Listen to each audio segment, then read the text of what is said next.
Son días intensos estos del Papa acá en los Estados Unidos. Desde Washington, D.C. te habla Alejandro Bermúdez, director de la agencia católica Así Prensa. Y como te he comentado en otros puntos de vista, vamos a evaluar un poquito mejor los grandes acontecimientos de esta visita del Papa a Washington, D.C., a los Estados Unidos, que va a seguir luego por Nueva York.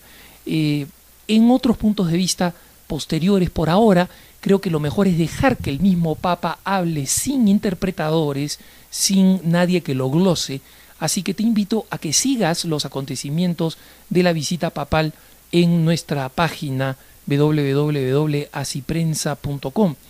Mientras tanto, quería comentar algo que ha estado siempre en el pensamiento del Papa Juan Pablo II y también en el del Papa Benedicto XVI, en concreto en la encíclica Espe Salvi, cuando explica un tema que ha sido motivo de inquietud de varios de nuestros lectores. ¿Cómo leer el Antiguo Testamento y cómo comprender a un Dios que se presenta en el Antiguo Testamento tan vengativo, tan emotivo, tan tajante, tan radical, tan sanguinario a veces, castigando brutalmente a los enemigos de Israel, que en última instancia también habían sido creados por Dios? ¿O cómo pueden permitirse salmos como aquellos que piden la destrucción de los hijos de los enemigos estrellados contra las peñas, que sus cabezas se estrellen contra las peñas, como dice un salmo? Lo importante es comprender acá que el Antiguo Testamento no puede ser leído hoy en día con los ojos de quienes ya hemos conocido la naturaleza misericordiosa de Dios.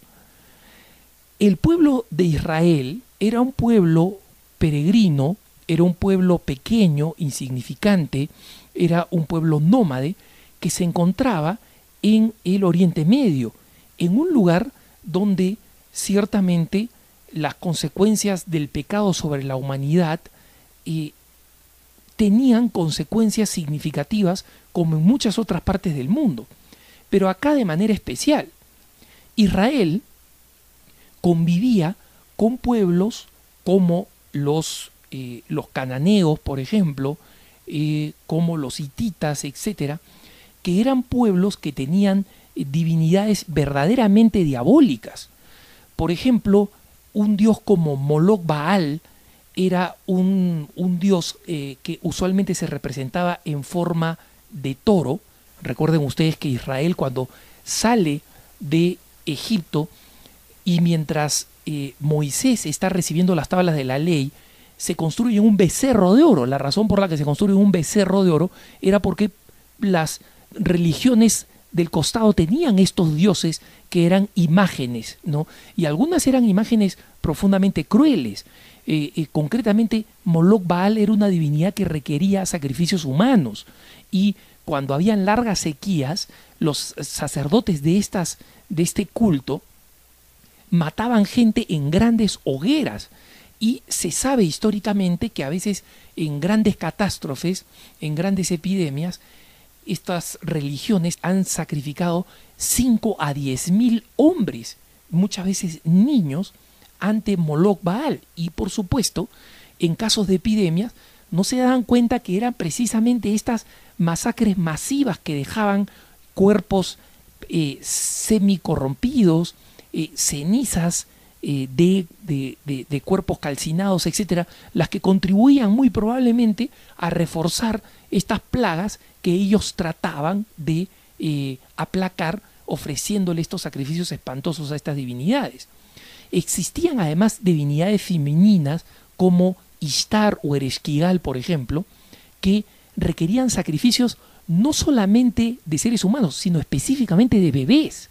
Es más, conozco algunos hermanos separados acá en Estados Unidos, organizaciones evangélicas pro vida, que señalan que algunas organizaciones feministas proponen un culto a una divinidad femenina, a la madre tierra, etcétera, etcétera, que tiene características muy similares a estas diosas perversas como Ishtar o Ereshkigal, que requerían sacrificios de niños, y que muy probablemente a este culto de corte satánico esté ligada a la promoción del aborto, que es un sacrificio constante de niños no nacidos.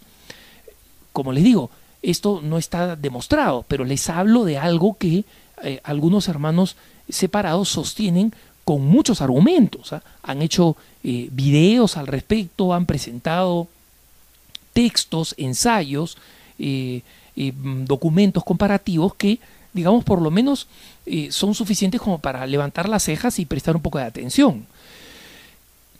Todo esto lo menciono para comprender por qué Dios tiene que ir educando a un pueblo en el que Él no se puede manifestar como un Dios del cual Israel se tiene que avergonzar. Tiene que ser un Dios que respeta su palabra, que no es caprichoso como los otros, y que en consecuencia cuando proclama una ley se atiene a ella y castiga de acuerdo a ella. Y en consecuencia se va separando paulatinamente a los dioses caprichosos que cambiaban de modo, de querer o de entender. En segundo lugar, se presenta como un Dios creador, no como un Dios que simplemente rige el mundo, sino que ha creado el mundo, como un Dios que es más poderoso que los otros, como un Dios que no admite competencia, como un Dios que es único, que no acepta el politeísmo, como un Dios que es superior a los demás, como llegan a admitir, por ejemplo, los caldeos y los asirios, y lo vemos en el libro de Daniel. Entonces, para poder irle enseñando al pueblo paulatinamente las características de Dios, del verdadero Dios, es un proceso largo y es un proceso en el que Dios va revelando todo lo que puede de acuerdo a la capacidad de comprensión de los hombres. Si los hombres no son capaces de comprender más, si los hombres no son capaces por el pecado, por la cultura en la que conviven de comprender más, Dios no va a ir más allá. Imagínense cuánta es la paciencia de Dios, que nosotros vemos que el mismo tono de los libros sagrados van cambiando, los profetas van siendo cada vez más claros, comienzan a hablar de un siervo sufriente, comienzan a hablar del amor de Dios, como el libro del Cantar de los Cantares, por ejemplo, o el libro de la Sabiduría, que es bellísimo, y que son libros históricamente posteriores. Y finalmente nosotros tenemos que, como nos dice el Nuevo Testamento, llegar a la plenitud de los tiempos, es decir, después que Dios se había tomado todos los siglos necesarios para tratar de educar a este pueblo, para comprender que Dios es realmente misericordioso, viene Jesucristo. Y miren ustedes, ni siquiera en esas circunstancias, la mayoría de los judíos son capaces de aceptar la verdadera naturaleza de Dios, para que ustedes se den cuenta cómo incluso el esfuerzo supremo de Dios para poder hacer que este pueblo lo ame y lo comprenda, son suficientes para que efectivamente este pueblo lo ame y lo comprenda. Entonces, se convierten pues en un verdadero desafío, en un verdadero reto, que exigen comprender mejor la naturaleza de Dios, que exige entender con más claridad cómo Dios se va revelando a lo largo de la historia. Lo que nosotros sabemos es que el Antiguo Testamento adquiere todo el sentido a partir del Nuevo.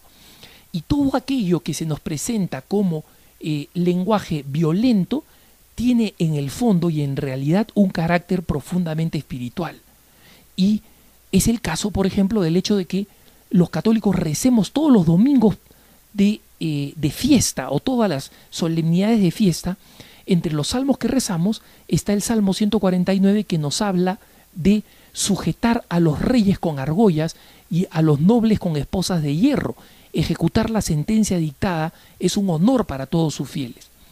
Esto no se trata de la celebración de un acto violento, sino de un carácter espiritual. Los padres de la Iglesia, San Agustín, por ejemplo, nos dice que los reyes y los nobles que tenemos que sujetar con argollas de hierro son nuestra propia soberbia y vanidad, nuestro hombre viejo, y en consecuencia los pasajes más duros del Antiguo Testamento, incluso esos salmos que dicen que hay que estrellar a los hijos de los enemigos contra las peñas, se refieren hoy en día a la interpretación espiritual que nos da el Nuevo Testamento. Hay que estrellar los hijos de nuestro pecado, las consecuencias de nuestro pecado, no los seres humanos, sino los actos pecaminosos, contra la roca que es Cristo, que ha venido a ser, como nos enseña el Nuevo Testamento, la nueva piedra angular desechada por los arquitectos.